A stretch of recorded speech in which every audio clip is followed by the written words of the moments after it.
Okay, so when you first think about where math came from, what usually pops into your head? Well, for most people, I think it's, ancient Greece, maybe Mesopotamia, grand temples, philosophers. Right, exactly. Royal courts, complex bookkeeping for empires, that sort of thing. Abstract thought. Hmm. But what if? What if the real roots, the very, very first ideas of counting, of calculation, what if they started somewhere completely different, somewhere much more um, fundamental? That's exactly the idea we're exploring today. This is a really fascinating hypothesis, actually. Hmm. Yeah, based on logic, anthropology. It suggests that, well, women were very likely among the very first mathematicians. Wow, okay. That definitely challenges the usual It story. really does. It offers a completely fresh perspective on, ancient human smarts, on ingenuity. And you've brought some fascinating material for us to dig into, including something called Odom-Tilly theory. That's right. It provides a really interesting framework. So, our mission for this deep dive is to really unpack why this idea is so plausible. We'll look at the specific evidence, explore what it tells us about early human thinking. And how something like math, which we see as so abstract now, could have, well, emerged directly from the nitty-gritty of just surviving day to day. Okay, let's dive in. Let's try and picture the scene. A prehistoric hunter-gatherer group. Right.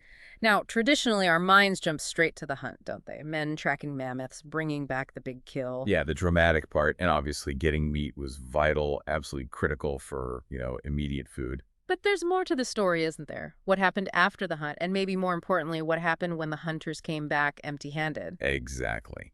That's where things get really interesting. Because while the hunt was, let's say, high risk, high reward, the predictable, consistent survival of everyone, that relied just as much on another set of skills. Okay. Women were typically the ones managing the resources day in, day out, Yeah. the logistics. And this wasn't just cooking, it was complex stuff, Logistics like what? like ensuring the group survive long term, especially when, say, climate shifts happen, droughts, animals moving away. You'd have lean periods. Ah, right. So managing whatever was available became crucial. Absolutely foundational. Storing food, preserving meat, Yeah. that was the key to getting through those tough times, predictably. Okay, so if women were handling the division, the storage, the management, what specific challenges would that involve? Challenges that might have, pushed them towards thinking mathematically. Well, think about it. Those daily tasks were mathematical problems, inherently. How so? Okay, take division and allocation.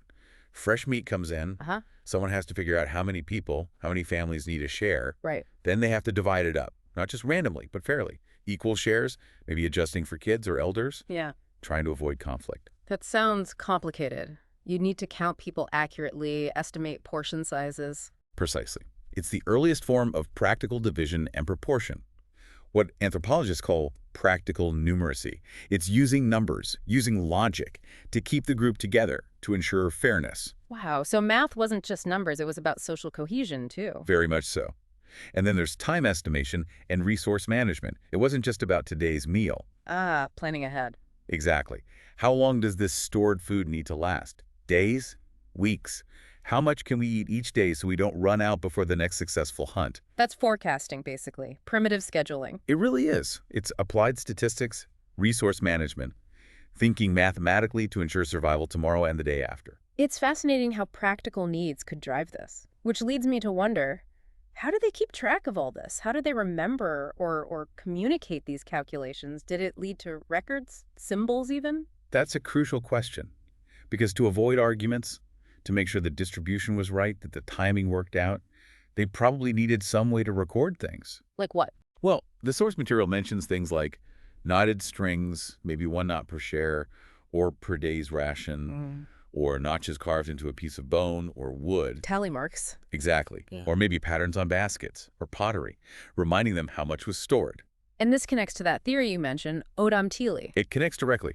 Odom-Tilly theory proposes that the very first symbols weren't born from, abstract philosophical musing. No. No, they were shaped by the immediate daily pressures of survival.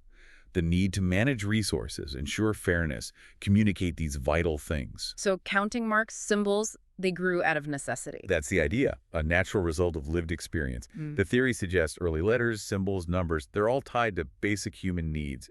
emotions, survival, and this deep-seated need for fairness and order within the group. Okay, that's a powerful idea. But is there physical evidence, anything from archaeology or anthropology that backs this up? Yes, there is. Quite a bit, actually. Archaeologically, we see evidence of women developing technologies specifically for food management. Such as? Things like grinding stones for grain, methods for drying meat, making baskets and pottery, specifically for storage. Which requires understanding volume capacity. Exactly. And crucially, these innovations often appear alongside things that look like counting marks. Tallies on bone, notches, clay tokens. It strongly suggests a link between women's work in resource management and the development of numeric notation. Are there specific famous examples? Oh, definitely. Think of the Lubombo bone found in South Africa or the Ishango bone from Central Africa.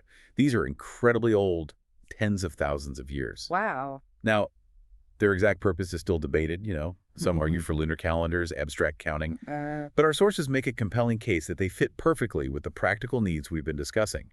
Tracking cycles, portioning food, managing resources, things likely handled by women.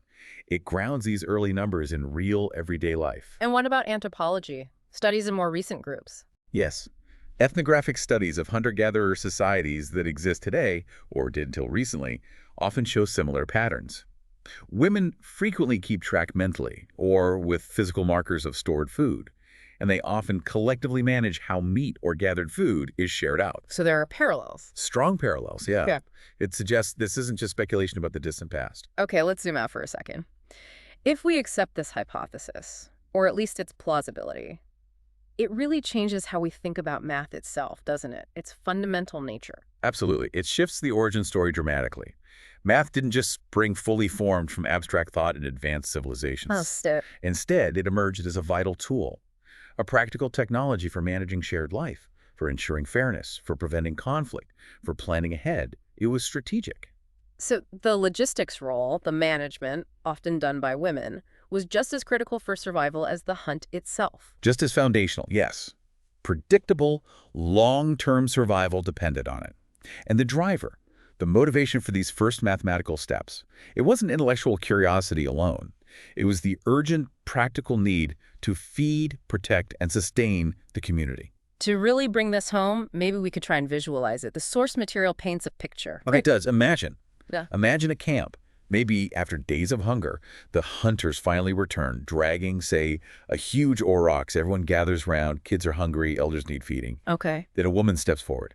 Maybe she's the elder. Maybe just the one most skilled in managing food. She holds up her hand, maybe calls out family names. Mhm. She takes a sharp flint, starts cutting portions. She looks up at the sun, checking the time left before dark. Right. Practical constraints. Exactly. Mm. And as she hands out the pieces, maybe she runs her fingers along a knotted string she wears. Each knot means something a share accounted for, a promise of fairness everyone can see. A physical record. Yeah.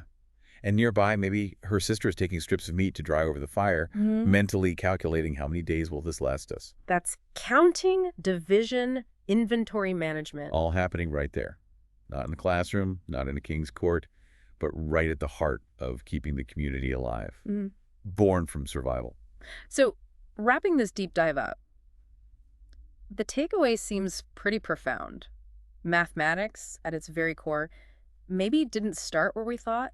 Not in temples, not with philosophers pondering abstract ideas. That's the shift in perspective. Mm. It suggests math arose wherever life got complicated enough to need organization, fairness, planning ahead. Which means? Which means it's entirely plausible, even likely, based on logic and the evidence we have, that women were right there at the beginning. They were among the very first mathematicians, dividing, measuring, timing, preserving, recording, all for the survival of their people. It's a really powerful reframing. It shows the incredible intelligence embedded in just everyday life and solving fundamental human problems. So, thinking about this, it makes you wonder, doesn't it? What other basic human needs, what other everyday challenges might have been the birthplace for things we now see as complex or abstract?